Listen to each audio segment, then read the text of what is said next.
when you're kind, you leave impressions on people, and they remember that. I think the little things, like when me and you were like, I would ask you, hey, you want to go shoot some drone stuff? You were so down, man. Like the fact that you were so excited to go, and like I remember those little things because you didn't have to wake up at 5 a.m. to go shoot drone stuff with me, but you did. And to me, that's kindness. Not only kindness, but also just showing what kind of filmmaker you are and how passionate you are. And that's also, like I said, a rare thing. So when you encounter that, man, you just want to soak it up as much as possible. Welcome to the Masters of Integration podcast. We aim to change the narrative from Jack of all trades, master of none, to Jack of all trades, master of integration.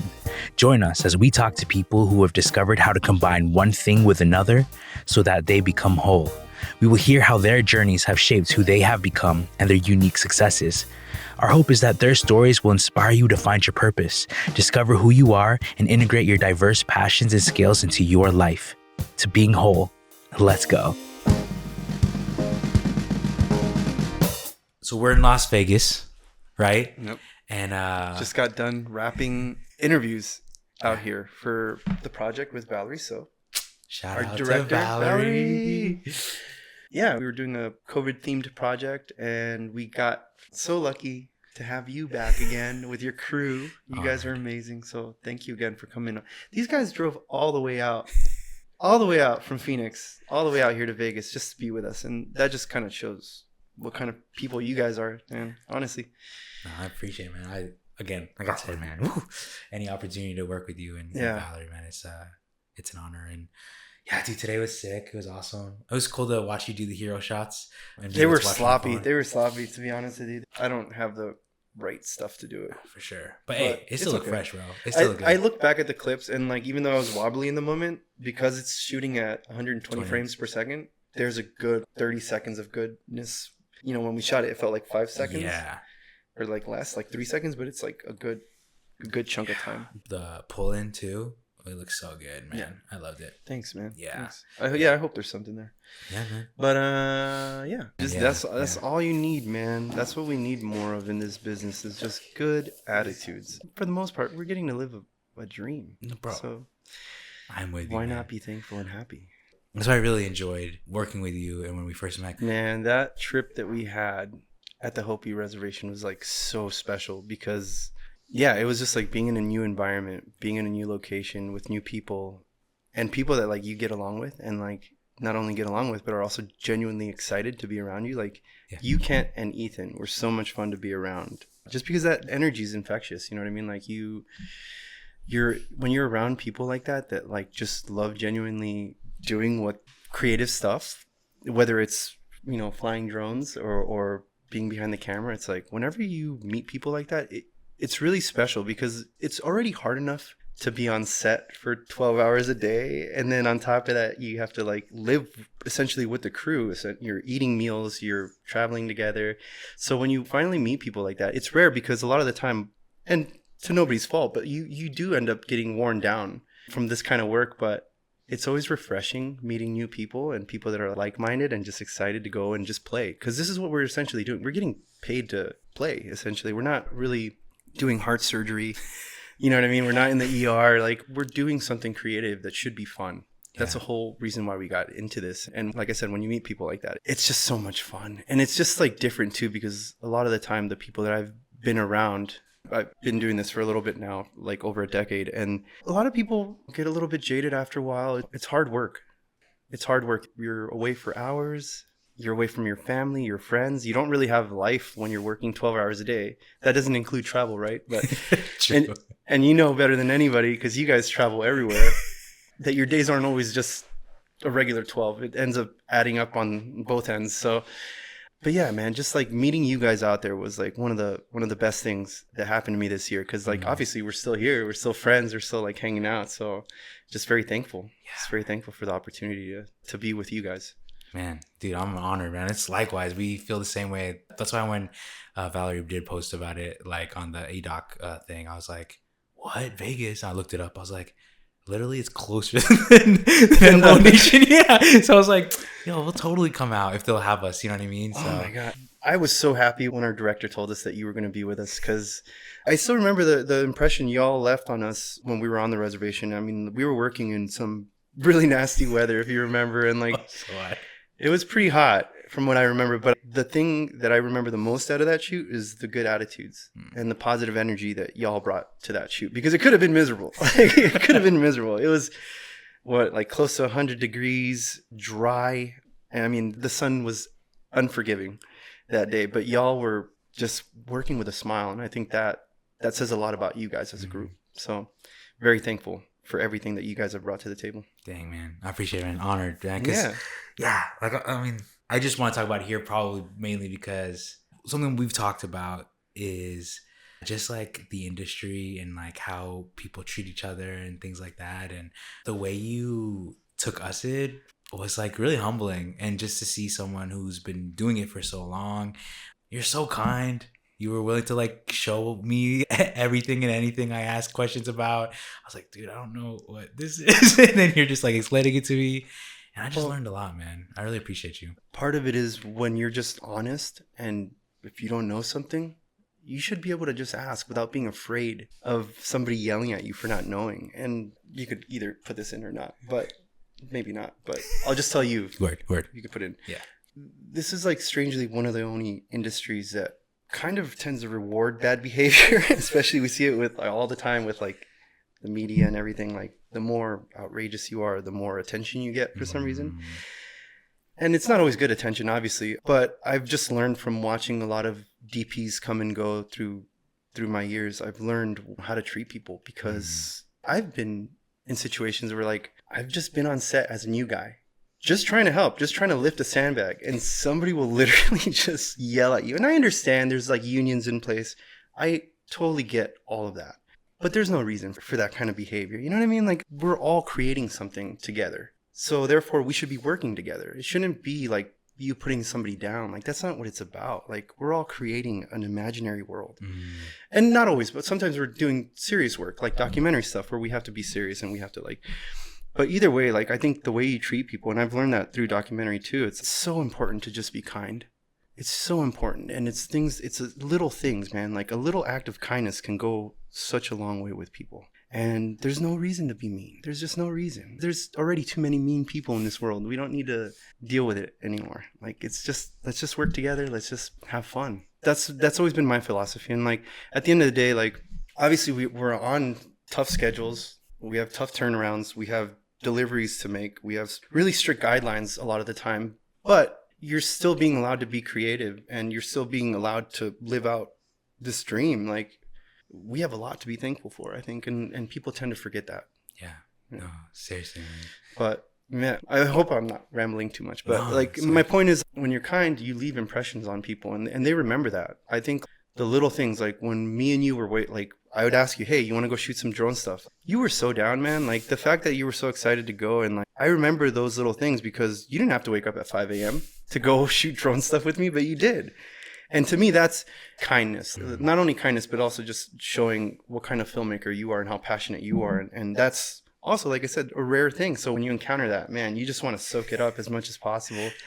Oh, man. Yeah, man. It was literally like, I mean, I would say years. I have fun on my stuff, but this was not for anything. It wasn't like, I mean, I'm sure you're going to use the shots for the documentary stuff, but it's more like, let's just go out and like shoot. And the fact that my favorite part was... Yeah, tell me a little bit, because I want to hear from your perspective, because I'm still like, I'm used to being the wackadoo that will get in a car at 4 a.m. and drive up a mountain by myself and not tell anybody, and it's what I'm used to. So, but maybe you could tell a little bit about that from your perspective, because I felt like I'm used to it, but I don't know if like you're used to that at all. Like, no, so like I'm the same way, but the difference is that I think I'm too scared in a new place to go by myself. Yeah. Like, I wouldn't do it like fully, like almost die. I literally almost died on that. I forgot about that. Yeah. I keep forgetting that I nearly almost died on that trip. He almost fell in a ledge, bro. Almost fell in a hole. We had to put that photo. Yeah. I don't even know. Is there a photo? Yeah. I took a photo. Yeah. Jeez. Yeah, so you have to send that to me. I almost fell in a hole. But now that I have a kid and stuff, I'm not as adventurous in that kind of way. You know what I mean?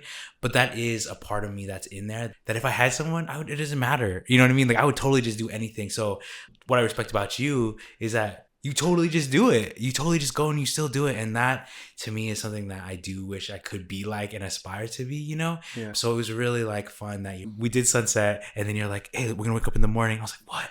Like, who is this guy? I was like, let's go. Like, heck yeah. Like, and so I put my alarm on. I was like so excited. I was so excited. And then we just shot out there and just filmed. We were doing our own thing. But like to be with someone else out there that is so just as excited as me is so much fun, and that gets excited about the shot. And then when we did the FPV stuff, and then in the car, Yeah. I was like, "Are you down to just like drive?" And you're like, "Yeah." And you're just blasting music, going, Oh like, man, up I and was having a back. great time. I mean, like, look, every experience is a learning experience, right? Yeah, Especially if you get to like, you have a little bit of time on a shoot where like you're not working the next day and you can get out, take a car and your drone and a friend and go and do that stuff and just practice. It's like, why not? yeah. We had that entire road to ourselves, no Oh, cars so for beautiful. miles, Yeah, man. and we were able to just play. And I think that's part of what this is all about, is like you play and you learn, Mhm. right? Yeah, that was a very unique opportunity that we had, and luckily the schedule worked out that way. But man, like those little moments like that where you get to like meet other crew members and you get along and you're just like pumped and creatively on the same level, like that's beautiful. Like what more do you want from a crew? For Like sure. that's what you want. So like Yeah. I couldn't have asked for a better crew. Well, I mean, I think for you who's been doing it for so long and still have that drive and passion and that excitement, another thing I appreciated was when we were out there, you were like, man, we like, it's hard. Like no one just gets to be out here in this land. And we have this like honor to be out in this fresh air. And I love the gratitude that you carry. You know what Oh, I mean? absolutely. Like that's like, I was like, yo, like I this is the mean- kind of, this is who I want to be around. I mean, anytime you're like outdoors, I mean, especially with the Hopi reservation where like that land is sacred. You As feel soon as it. you step foot on it, you feel that there's something different about where you are. I think that in itself is so special. Like you said, we don't get opportunities to just walk on this sacred land every day. That was my first time ever being on that reservation, and Yeah, it was likewise. just incredible. Like so many feelings from So- that experience. I mean, so many things that I learned. But yeah, like anytime I get a chance to just be outside, I mean, I try to be, because like to me, flying the drone is like one of the most meditative things that I can do when it comes to this business. And it's not something that I'm like necessarily a pro at, which is why we were continuing to practice. But I've had so much fun learning it. It's like with any other piece of gear, you try to master it, and it's not always it's not always easy, but it's fun. And when you have people around you, like I said, it's just like it makes things easier. So one thing I was gonna say, because you made me think about this, but I think the reason why I tend to be so excited whenever I have those times is having a, you know, we've talked about family life a little bit in the car, and once you have a kid, I mean, it's a full-on life change and commitment. So the little bit of time that I now have that's free for creative things, I truly value, because that time is rare. And so whenever I get a chance, if I'm on a film shoot, man, I will try to film everything I can within reason, of course. But like to me, it's like, man, this is my chance to be as creative as possible before I have to go back to being a dad. And I love being a dad. And I absolutely love the balance that I've been able to maintain. And we've talked about it a little bit, but it's a tough balance trying to figure out the family life and film, because like I said, we're not a normal industry where it's like 9 to 5. like we have cuckoo banana hours. So, but at the end of the day, it's like finding a balance. That's all that matters. And like I see it with you, like you're a prime example of that. You have, you know, a son at home and a wife, and so like you know better than anybody too. Like it's hard trying to find that balance, but like once you do, man, everything just falls in place, I think. So yeah. No, I'm so glad you brought that up. And honestly, like, so I know we already got started talking, which I love, and it's like super natural. So the podcast is called Masters of Integration. oh shit. Yeah. And so the whole point of it is like in the 1500s, they used to say you're a jack of all trades was a compliment. And then in the 1700s, an author added the last three words, like master of none. And so then that changed the way that phrase sounded to interesting. people, Okay. you know? And so when I was growing up, I want to do music, I want to do like all these different things. But everyone would say, "Oh, you're a jack of all trades," and not that no one would ever say like you're a master of none, but that always came after it in my head. All my life, I was like, "Wait, like I've been doing this for like 15 years. Like, there's no way that I'm a master of like nothing." You know what I mean? I did some research and found that like being a jack of all trades is a master of integration, and I was like, "Oh my gosh." And it helped me frame the way I live my life. Anything that felt like a detour, or anything that felt like seemed like I was going away from my original plan or whatever, that it all connects and that it all comes together and there's no wasted time kind of thing. And so my hope for the podcast is, I think that everyone is a master of integration.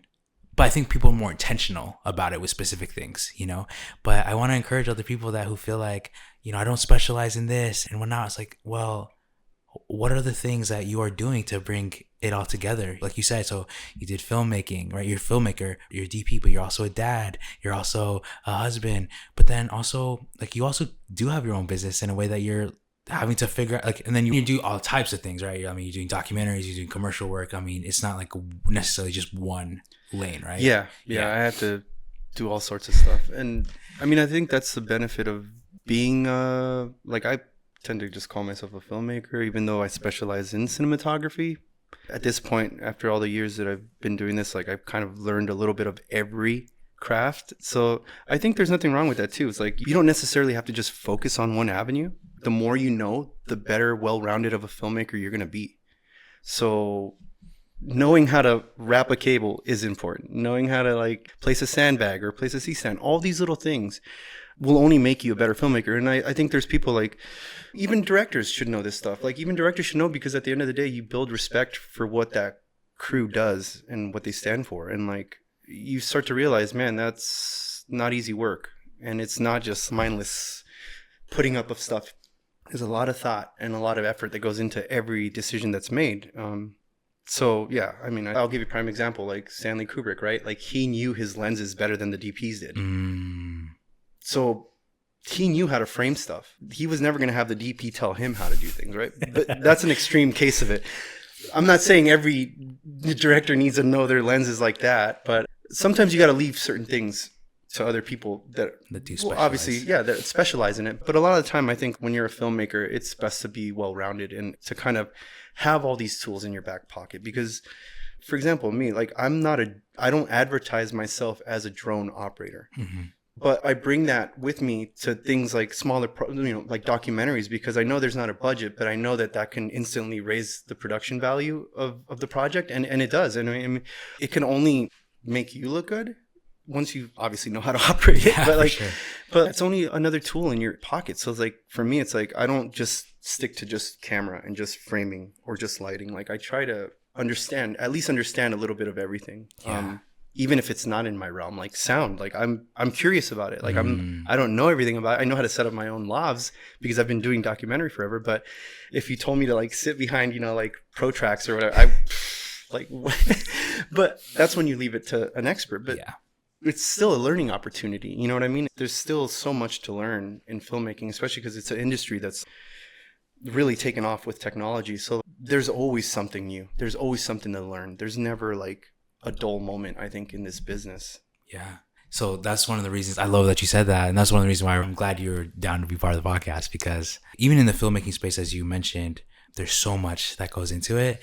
I want to have more of this conversation with you because I don't think that even people that know me know the full extent of what I do. You know what I mean? And or what we do as filmmakers, And so even if just my close homies listen or whatever, or like family, it's like, well, here, like here's a little example. And then like not even that part, right? It's like there's the filmmaking aspect and then there's the business aspect, right? Yeah. Just like how do you then get clients? Then how do you like build rapport? And then like how do you retain a client? And then like deliver. Oh my gosh, it's kind of like endless, It's endless, especially when you're starting your own business, like it's scary because you don't know how the client's going to react initially. Like, there's so many factors. You don't know if you have enough of what you need. Like, there's so many things that happen. But yeah, I mean, I've been very lucky in the past decade that I've had the clients that I've had and just like the work that I've had. But again, it comes with, going back to kindness, right? Remembering who you are at your core and not letting things get to you, knowing when to pick your battles, all that stuff that comes along with it, right? Yeah. But yeah. Yeah. So have you heard of Seth Godin? Seth Godin. Godin? No. Yeah. Okay. So he's an author. He wrote a book called Icarus Deception. In it, he talks about like art and creativity. And he says that creativity and art is anything that connects us to another person. And I really adopted that belief because I really believe that everyone is creative, right? I really do believe that. But to convince somebody of that is hard because it's connected to medium and art form. Like, you know, you're a painter or you're a photographer or whatever it may be, or you're an artist. But I think everyone operates in creativity. And so when he said that it's anything that connects us to another person, I'm like, yo, that means literally anything that we do is creative, because it is difficult to connect to another person. It is hard to do that. So when you talk about kindness, my whole philosophy now is to be a better artist is to be a better human, is to be a better person. And so I love what you're talking about, because it's like, even in our industry, you can create better art, like what you're talking about, like when we're like kind to each other and we're vibing, we're on the same wavelength and stuff. Can we backtrack a little bit? I want to hear a little bit more about what we were talking about when we were sitting on the couch, about how you got started, because I think that's a really cool piece too. It's a hard part of your life. Yeah. But I'd love to hear about how you got into filmmaking, the first time you started picking up a camera, and then the Breakfast Club story. Yeah. So I was always interested in visual arts in whatever way it was accessible. And when I was really young, I was born and raised in San Francisco. So I grew up in the Mission. And the primary form of art for me growing up was the mural art that was all around. It's so funny we're talking about this, because like now I'm like having flashbacks and I'm like, oh yeah, this makes sense, because murals are kind of like what movies are, where they're depicted on a large surface for everybody to see, and it tells a story. So very similar. And I'm like, oh, connecting dots. But I grew up pretty influenced by mural art and graffiti art too at the time. And a lot of the time growing up, I was always interested in what the images meant. And a lot of them were Latin American stories of telling the story of people coming to America. And so a lot of them were tragic. A lot of them were happy. But a lot of the images were so striking. And I still remember a lot of them very vividly, even to the point where I still remember, like, I'll go down the Mission now, I'll look at certain buildings and I'll remember where certain paintings were. So I always grew up with that interest in the visual medium. And I think it wasn't until my dad, who worked for Muni in the city, which is the buses. Okay. One day he brought home a 35 millimeter AE1, Canon AE1 that he had found under the seat of one of the seats that somebody had forgotten. I'm pretty sure he was supposed to take it to Lost and Found, but he brought it home. He can't get fired now, so he retired, so nobody's gonna say anything. But he like brought it home, and for the longest time he didn't really know what to do with it. So he would always put it at the top of the china cabinet where I couldn't reach it. His theory was, if it's heavy, it's probably expensive, so don't touch it. And so it was always out of my reach. It was always farthest up it was. So whenever he wasn't home, I'd always bring a chair, scoot the chair up to the china cabinet, literally open the china cabinet, climb onto it to then reach it. And I probably did this for like a while, probably like close to a year before I actually had the courage to actually bring the whole bag down, because I would just go up there and just look at it and then quickly put it back when he wasn't looking. And yeah, so finally I had the courage to bring it down, and he's like, I don't think that's a good idea for you to play with, that's expensive. And I somehow convinced him finally to like buy me some film. He quickly regretted it, because like I think like the first probably dozen rolls of film were like either underexposed or overexposed. I didn't know how to use a camera. It was automatic, but I, for some reason, wanted to learn it manually. So I took up photography in that way, but I never really knew what I was doing until I got to high school. But yeah, throughout high school, I was like not the best student, so I kind of got in trouble a lot. But to make the story short, I ended up moving to Canada to play hockey. I'll just put it that way. And I played in Canada juniors for a few years while I was up there. And it wasn't until I was in that second year of high school that like I learned about photography, and I spent so much time in the darkroom. And like I said, I wasn't like the brightest or the best student, but I was always very interested in the arts. I would just spend my time in woodwork class or woodshop or art class or photography. That's where like I excelled. I found my happy place there. And I was really into photography for the longest time. And it wasn't until my last year, my senior year in high school, where I suffered from a back injury that like essentially kind of ended my junior's career. But yeah, I ended up fracturing my back. At that point, I couldn't really function. I couldn't really help the team out, and I couldn't even be the like water boy if I was trying to. I couldn't do anything because my shoulder was messed. I had one good arm, Wow. and with that arm, my coach was like, "All right, you're gonna pick up a camera and go film the game." I just remember being like, okay, I guess I've never picked up a video camera. I'd learned photography, but I'd never really spent too much time with a video camera before. So when I was asked to film the game, I ended up shooting it like a music video. It's dope. And I didn't tell you this, but like what was funny was like, let me rewind. While I was in high school, we had this dark room. I'd spend hours and hours in there. I'd skip all my classes, and eventually the teachers found out where I was hiding. But my photography teacher never ratted me out, which was like, God bless his soul, because that's the only reason I think I continued to do photography, because he'd give me all the paper, all the supplies I needed just to play.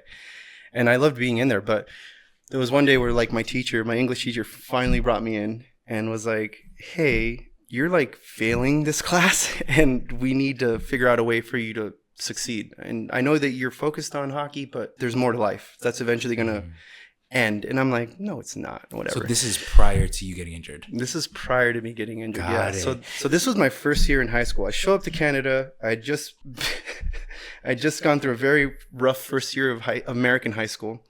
I got shipped to Canada. I'm in my first year. I'm already failing, and my teacher's just like, hey, she pulled me aside and she's like, hey, I'm gonna sit you down. We're gonna watch a movie. And I remember the feeling when she told me that, because I was like, oh wow, like I'm failing your class and I get to watch a movie. I'm like, yes. So she rolls in the TV on the rollers, and I'm so excited. I'm like, yes, movie time in class. And she brings out the TV, and I see her pull out a VHS old copy of Breakfast Club. And right away, I'm like, is that the movie that my sister really likes, like that she plays all the time? I kind of remembered it. I kind of didn't. And she's like, we're going to watch this movie. Regardless, you're going to watch the first few minutes and then we'll talk about it. And I'm like, sure, okay.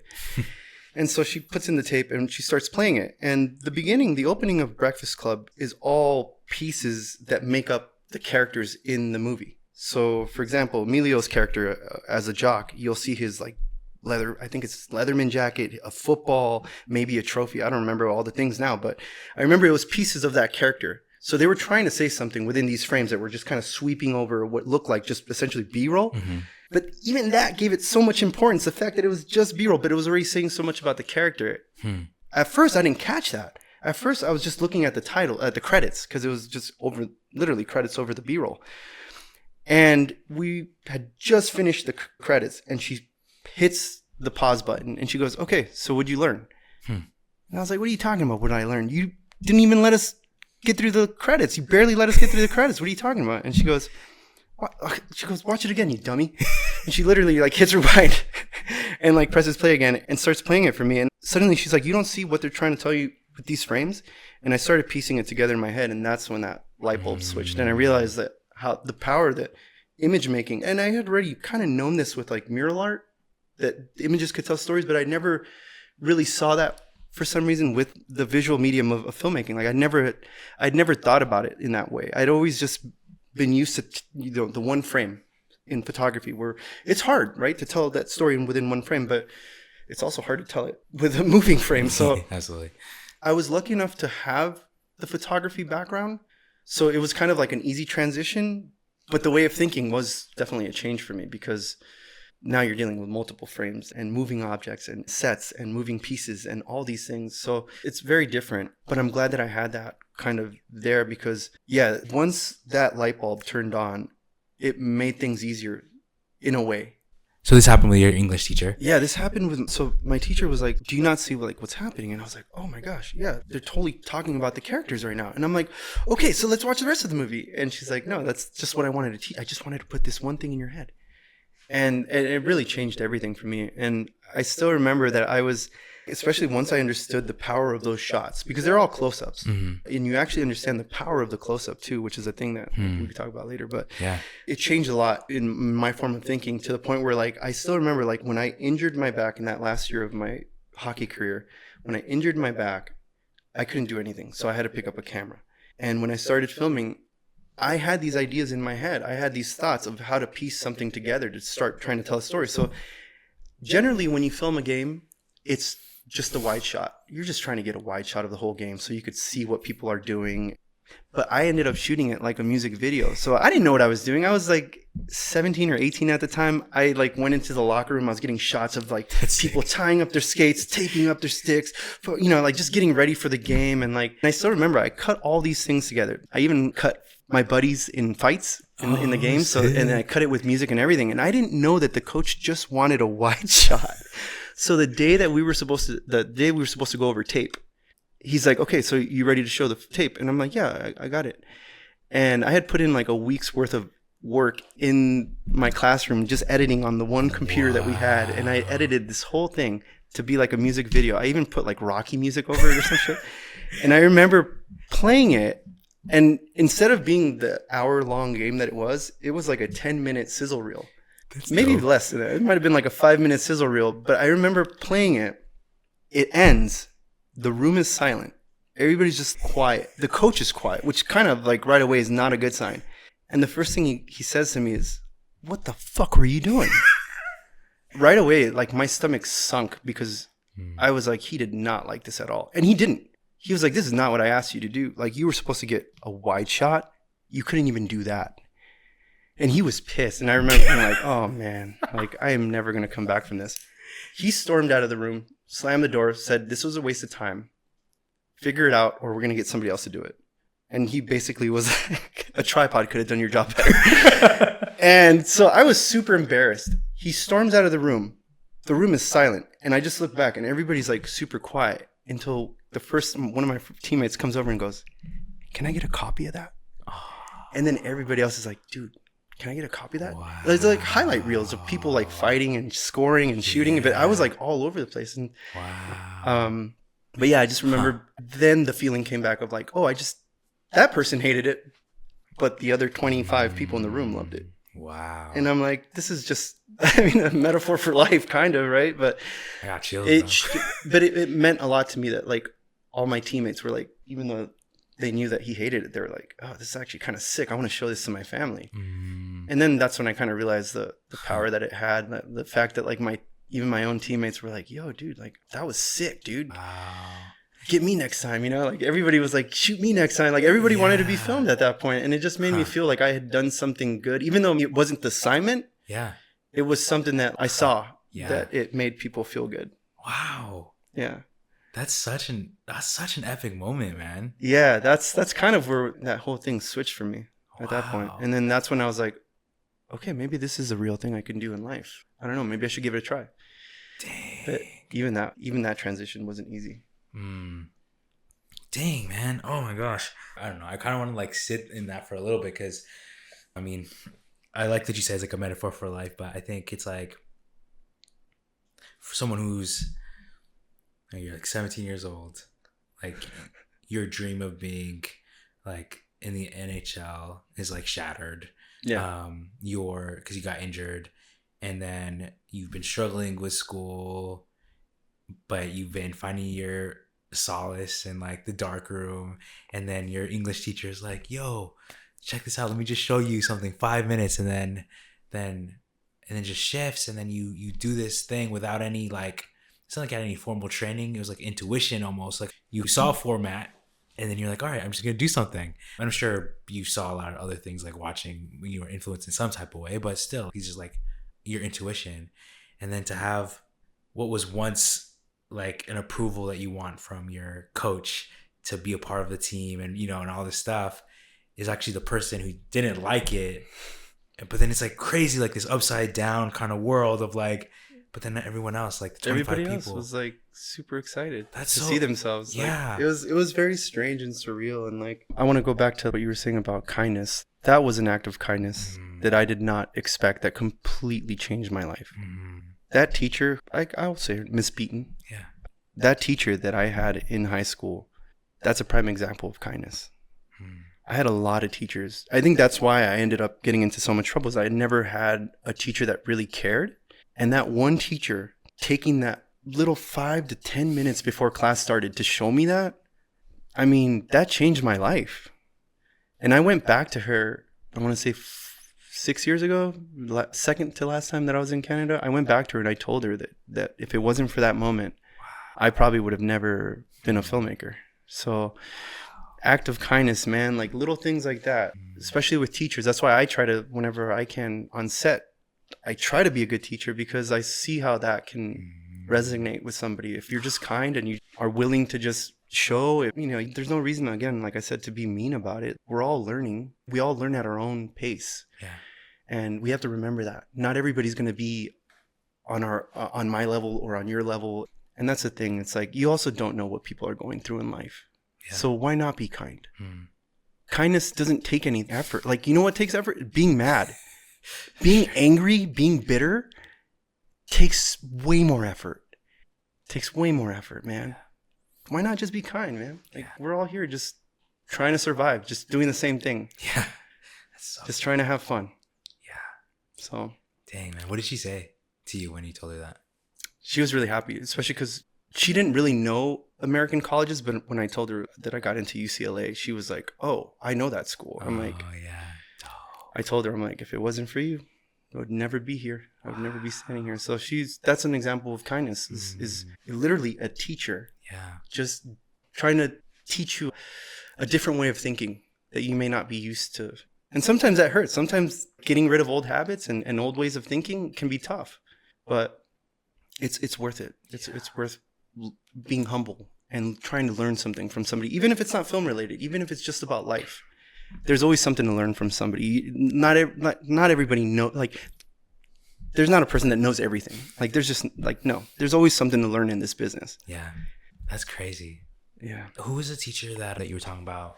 Was it your photography teacher that would see you in the dark room and not say anything? Is that who you're talking about? Okay. He would literally, like, I had a teacher in high school who, bless his soul, was just so sweet and kind and would turn a blind eye every time I stepped into the dark room. We had a revolving dark room. Oh, so sick. I would go in there and just spend hours like printing my shots. And again, like in the beginning, probably costed the school a lot of money when it came to like photo supplies, but I just had so much fun. It was just such an exciting time for me to like finally start really learning the camera, because I didn't know what I was doing. I always just put it on like f8 because that's what I was told to shoot on when you're outside. And like ISO, what about all that stuff? Like, shutter? No? Okay. But I eventually learned that from him. And again, it's just people that were kind, that took the time to be like, hey, here's how you do it. Yeah. No need for egos. No need for none of that. We're all going to learn. We're all going to get there. Yeah. Oh, man. Yeah, my wife's, she's a high school French teacher. So, and she'll talk about the impact that she has on students, or that they'll tell her, you know. And then a lot of my family, like older generation, are like teachers and stuff too. It's just crazy the power that a teacher holds, and a way to change a kid's life in both positive and negative. So it's really cool to hear your stories and the ways that they impacted you. Yeah. Well, you got to remember too, it's like, we're all essentially teachers. It's, like, it's not just the people that have the title or that went to the school for it. It's like, we're all essentially teaching each other something and just trying to grow together, essentially. Yeah. I mean, that's the way I see a film set. I'm only as strong as the next person next to me. So if I'm withholding information that they could use to be better, then I'm not doing a good job as a leader or as somebody who has the position of a DP or director or whatever. You know what I mean? But yeah, that's so good. What, if I may ask you this question, with all the stuff that happened, you know, prior to that, I know you didn't go into this at all, but whatever was going on in America before you moved to Canada, and why you moved there, and then breaking your back and stuff like that, and basically losing a dream, but finding a new one. But before finding a new one, and you spending time in the dark room, did you see any ways that you processed or found healing in the dark room, where you were like taking photos?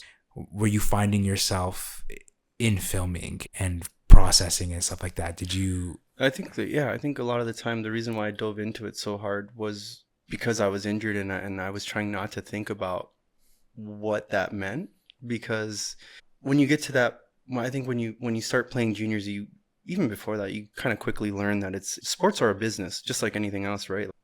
There's deals to be made, and there's things that have to be done when your name is called, and you have a job essentially. And I was a defenseman for like half my life. Wow.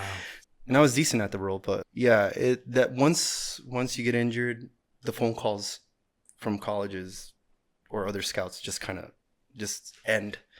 And I think in order for me not to fall deeper into like depression, I went really hard with my obsession with photography. And I'm very thankful that at the time that happened, because otherwise I think like it would have been a real hard year for me.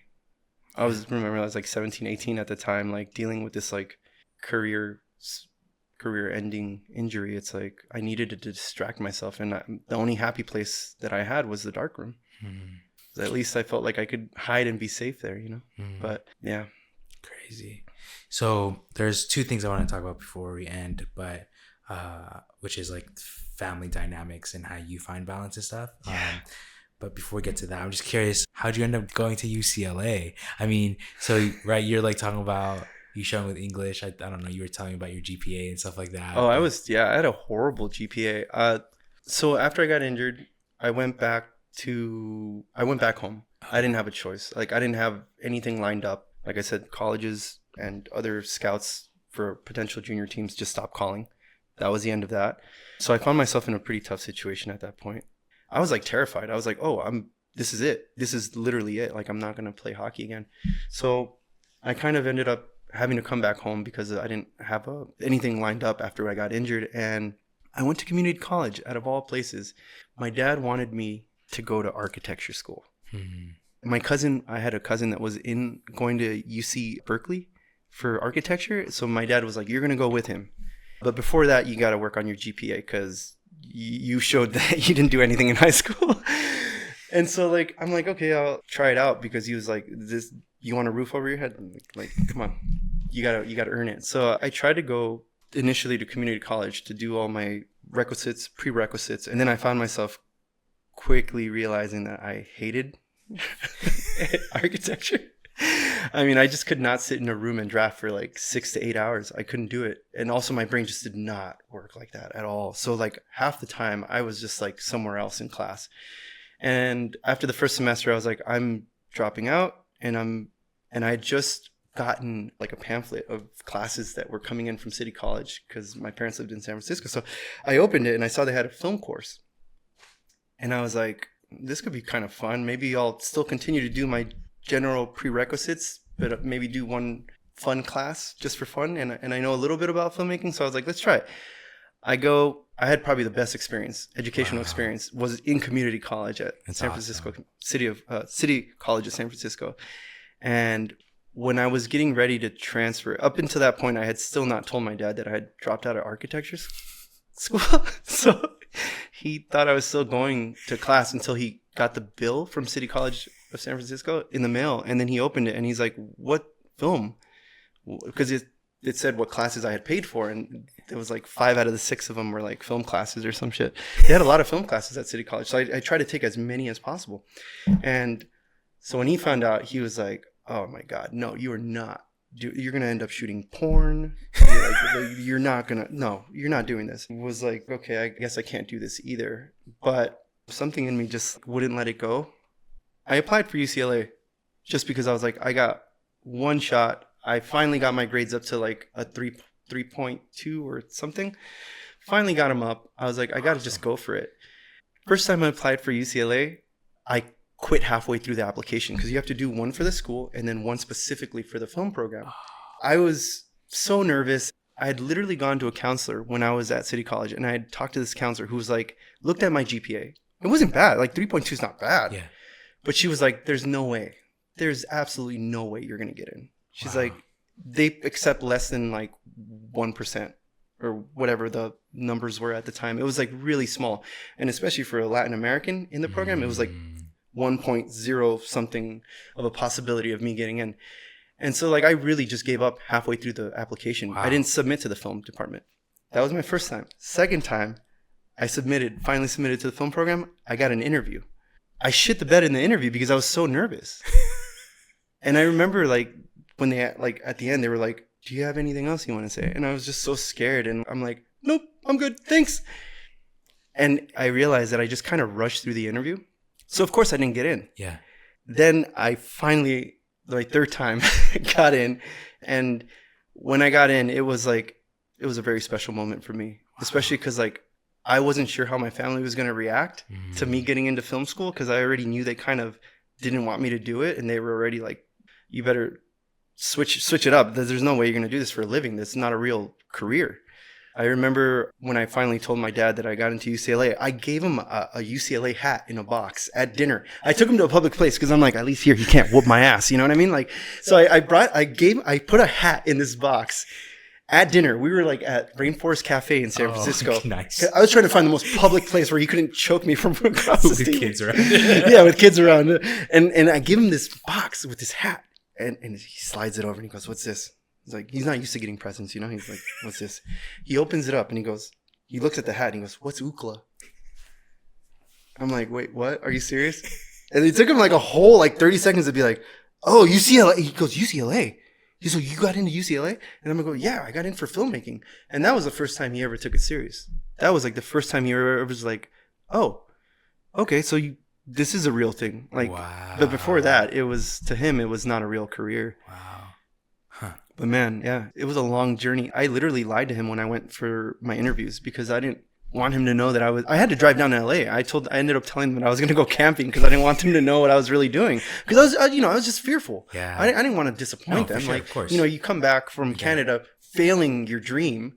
You don't want to come back and like disappoint them more, So I had to hide it from them for a little bit because I didn't want them to be like, oh, here he goes again, chasing another dream that he probably will not. Wow. That's just too difficult. But like, I'm very thankful and they've been very supportive. Like ever since I got into undergrad, like a known undergrad, they were like, okay, maybe you can make something of yourself. That's so inspiring. Yeah, I probably could have gone about it in many different ways, but I think because of my history and just, I don't know, I was always just such a scared kid, Like I grew up in a pretty crazy city at the time, and like all of that stuff factors in, and so like I was just like trying to like save the skin off my back. No, for sure. But man, like that, when sometimes fear is a good thing. I will say that because it brings things out in you, that good things. And so like I think like having that little bit of fear of failing is always a good thing. The moment you're comfortable, that's when you know something's wrong, or that's when you know it's maybe time to quit. If you're too comfortable, or if you already feel like you know everything, then why do it? That's good, man. Would you also say that like culturally respecting your family and stuff is like obviously like a huge thing for you too, right? Yeah. So that was also like an added fear to like not disappoint. 100%, 100%, and that translates too onto set, because like I said, like your crew becomes your family. I don't want to disappoint you guys. Yeah, for sure. I'm busting my ass just as hard, as everybody else, because to me there's like, I don't like to treat things like as a hierarchy. Like so what? I'm a cinematographer. So what? I'm gonna go pick up sandbags. I'll go help you guys. I don't care. Yeah, no, that's something I really respect. Like we're all trying to do the same thing. We're all trying to make a good product, essentially. So yeah, when we worked together, I was like, he's carrying his own bags. I was like, I'll carry that for you. Like, no, it's all good. It's all good. And you're like carrying all this like stuff. I was like, all right, man. Like, dang. Yeah. Like, I mean, that to me is like a mark of a true leader, like a good leader, in my opinion, is the person who doesn't have to be doing any of those things, but does all the hard work too. Yeah, I mean, especially when you have a small crew, you know what I mean? Like you got to just be kind and thoughtful and as helpful as possible, because you don't want to burn out your crew either. Yeah. I've crewed for DPs that like as soon as they call cut, they literally will throw the camera over their shoulder for the AC to catch, and that's it. And they walk away, and that's literally have seen DPs just go, and they expect the AC to catch it. I've literally seen people do that and walk off set.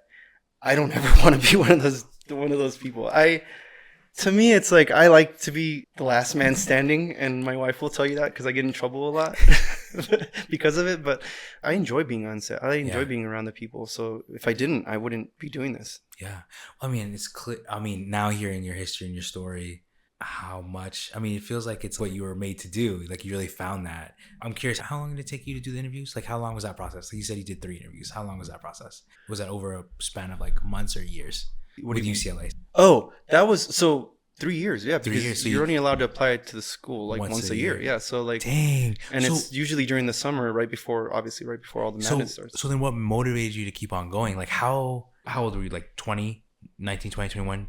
Probably around there, yeah. Okay. So with all the fears that you are feeling and your parents not supporting and like all this other stuff, how did you decide to like keep on doing it? Yeah, so I think what kept me going, despite failing the first two times to get into like even just undergrad, I think what kept me going was, at the end of the day, you only have yourself and you have to hold yourself accountable.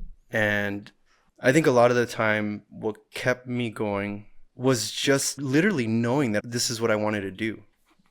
So where do you think that comes from? Because even though there's a lot of things, there's people that I know that they know this is what they want to do. They really believe that they should do it, but they don't do it. You know what I mean? Where do you think that comes from? That you're able to have that kind of mentality and mindset at that age to be like, I'm only accountable to myself. Like I can only bet on myself. Where do you think that comes from? I think that feeling comes from my prior history with sports and not making it, and knowing what that felt like, and knowing that it wasn't because of anything that I necessarily did.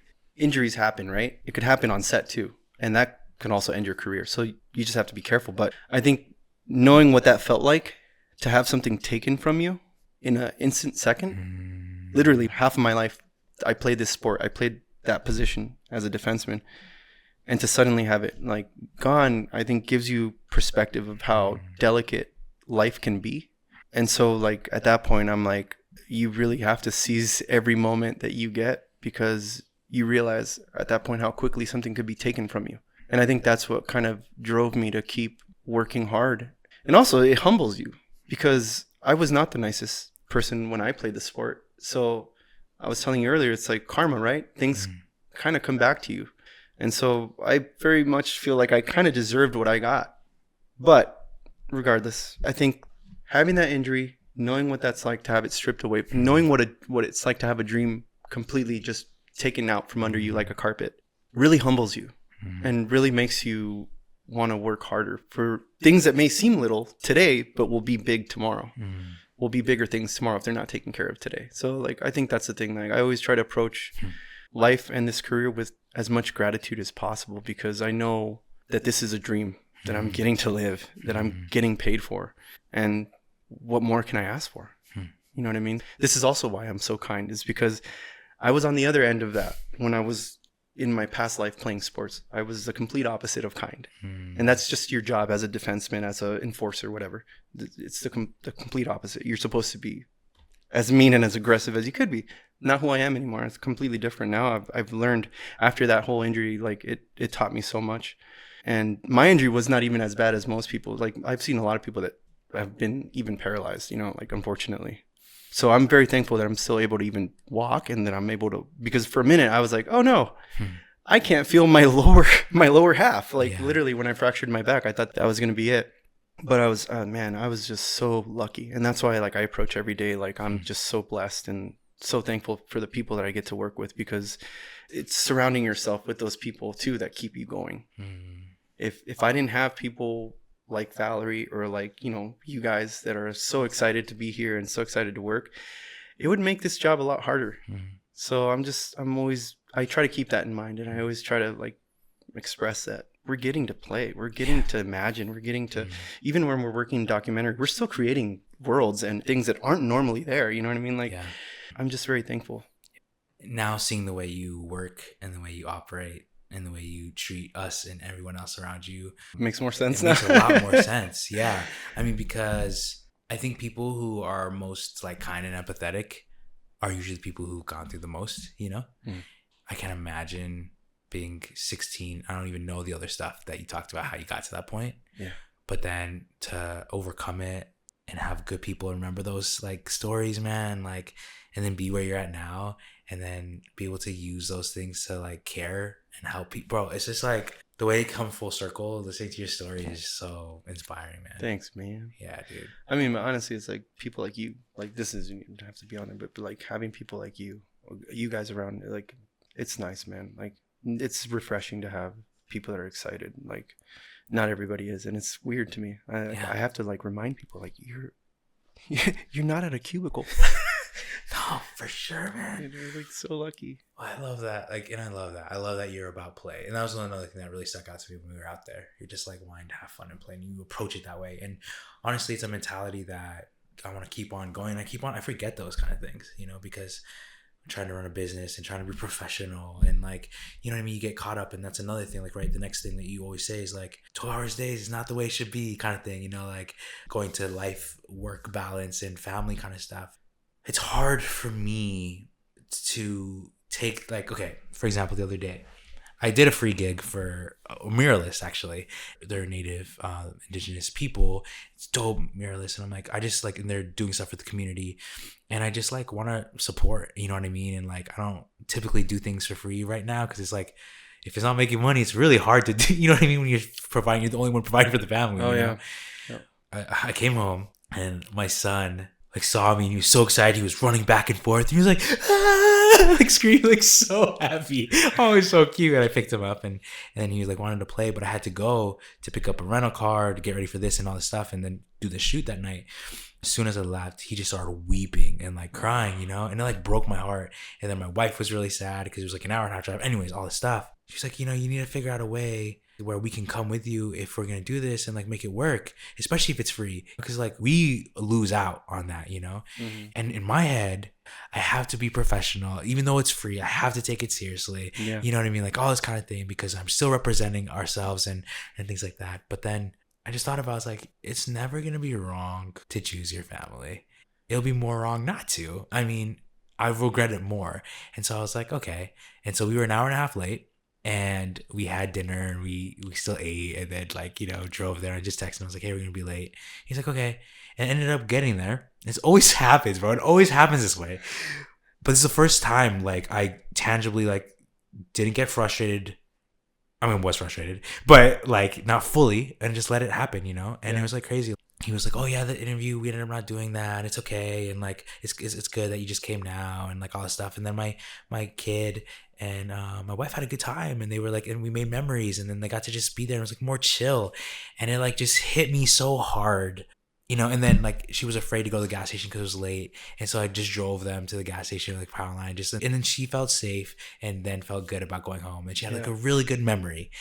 And that could have went so disastrous of this it could have been more of a wound of you're choosing work over, you know what I mean? But for me at the time, it was more but this is what you gotta do. You gotta grind. You gotta always be working hard, always, all this stuff. And I was what really, really matters to me? And it's my family. And that hit me really hard. And I think with your mentality of you gotta have fun, you gotta play, and then life work balance, it's the end product was dope. And my family had a good time, and I didn't have to. Then I don't have to be sad. Those are the best kind of trips. When you get to bring your family with you. I've had that a few times with one specific company that has been very generous to my family, and that understands family work balance, and not everybody does. And I think that's something, especially in this industry, that hopefully will change at some point, because the whole 12 hours plus travel BS that's not a real way to live, in my opinion. And I understand things need to get done in a short amount of time, and on our tight budgets and on tight schedules and whatnot. But nothing is more important than family. And I've always expressed that. I'm I don't care what comes across my table. If it really interferes with my family life, it's not happening. I just don't even. It's so good. Because to me, family's first, no matter what. No matter what. Because at the end of the day, you're going to go through multiple, especially for me, I think being a doc DP, I end up traveling so much and working with different crews every time. But I end up going back to my family. That's everything to me. That's my safe place. That's my happy place. My kid and my wife, that's everything to me. So nothing should ever be more important than that. Unless you really hate your family. then screw them. I'm just kidding. I'm just kidding. But in all reality, in all seriousness, I've met a lot of DPs and people in this industry that have not been able to maintain that balance, and it comes with a price. It comes with a price, especially in this business. Everything is recorded. Everything is out there for people to see. So it's I want to raise a good human, and I want to be there for them, and I just that's more important to me. And it may not get me the jobs that pay a ton, but I don't care, because to me it's family's everything. That's the way it should be. Yeah.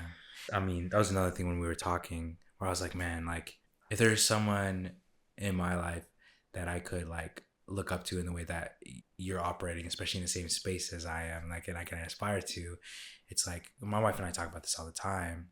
I was I did a broadcast job for Apple Music and stuff during the Super Bowl, and all the camera operators and stuff, you know, like they're like in their 60s, 70s and stuff. But man, like they're all divorced. And even the crew members, I was like, yo, like, do you have families? Like, how does that work? And they're like, well, it's kind of impossible. We like work 16-hour days. And I'm like, how? Like, I'll just say, I Sure. recently went to a workshop where we had a well-known sports camera guy, a sports DP who was there. And this is a guy who's done all the big shows, including Super Bowl. Like, he had done tons of Super Bowls. Christmas game, like, he had been in it for years. So I asked him, I'm like, does your family mind? And he's like, that's why I'm not married. For a second, I thought, oh, how cool that you've been to every major game and every, like, that's really cool. But again, sports is not everything. And I kind of prefer to go home on Christmas if I can. Like, I like being at home. So Absolutely. to each is his own, though. You know what I mean? Like, absolutely. some people are just wired that way, and there's nothing wrong with it. Absolutely. Again, when I talk about my family, that's my own personal stuff. That's my own way that I think. Just because I've seen how family has always had my back, but that doesn't mean that it shouldn't be that way. Like, some people are just wired that way, man. Like, some people don't care about holidays. I used to be one of those people that didn't care about. I hated Christmas, so if I could work on Christmas, I would have. I just there's never any film work during Christmas. But I mean, like, I literally used to hate holidays, and so I was okay with that lifestyle until I had a family, and then I realized there's more important, bigger things for me. Yeah. For me. But I love that, man. No, I agree. Like, same thing happened. Like, I heard these stories and I was like, what, you've been to Olympics? You got to see the dream team. You got to see like MJ. Like, yup. I literally talked to guys that were showing me pictures of like all those guys, Curry, MJ. Like, I'm like, wait, you were with them in the locker room when they won? And he's like, yup. I'm like, God, what a crazy life. But again, it's like personal preference. I like going home to my wife and kids. Like, well, yeah, but then like you said, like, it just sets in perspective. It changes like how cool that is. I'd actually rather in my phone have 30 years of photos with my kid for Christmas. I mean, sure, that stuff is cool, and maybe, you know, that opportunity will come. But at the end of the day, man, like, that's why I'll do what I can to be around you and stuff. Because it's kind of like, I appreciate that, man. Because like I respect that. That's like the kind of lifestyle I want to live, and that's what I want to learn how to do. Because if someone who's been in the industry for as long as you have, doing what you're doing, and has this mentality, and it's rare to find, then I'm gonna freaking like, I hope it's not like too much of a selfish thing. I mean, because I respect you as a human, but I also just like really love how you go about things, and I want to like have that be a normal thing for me, you know. Yeah. And so like, and I hope that it reflects in the way that I treat people and also like treat my family, because I don't want to perpetuate the way the industry is just because I think that's the way it should be. So to see someone in the industry not continue that, then I'm like, okay, I'm gonna have to learn how he does this. Yeah. And yeah, man. So I'm thankful for the way you think and the way you operate. Absolutely, man. And the way you glorify like family over. Yeah, I mean, that's the most important thing. And if you don't have like a real family, treat your film family like a family. Be kind, man. Yeah. We're all in this crazy world together, so why not just be kind and just help each other out? Get through the madness together, right? Yeah. Oh, man. Well, I love that, man. Dude, thank you so much for being on the podcast. What are 2 of your top favorite quotes of all time, or right now? 2 of my top favorite quotes. Ooh. I like Emerson's quote about what is a weed. I think it goes something like, he says, what is a weed? A plant whose virtues have not yet been discovered. Think about that. That's one of my favorite quotes. I love that. Because I've always felt like a little bit like a weed. Not always wanted, but there is a purpose. You've been too caught into the, oh, that's bad. You've been too focused on the negative for so long because you're told that a weed is bad. But you don't see what else it does. You don't see what other things it could provide for others other than just yourself. Wow. That's super So good. I like that quote. I know you didn't ask for this, but like if I had to give like a piece of advice. Yeah, please.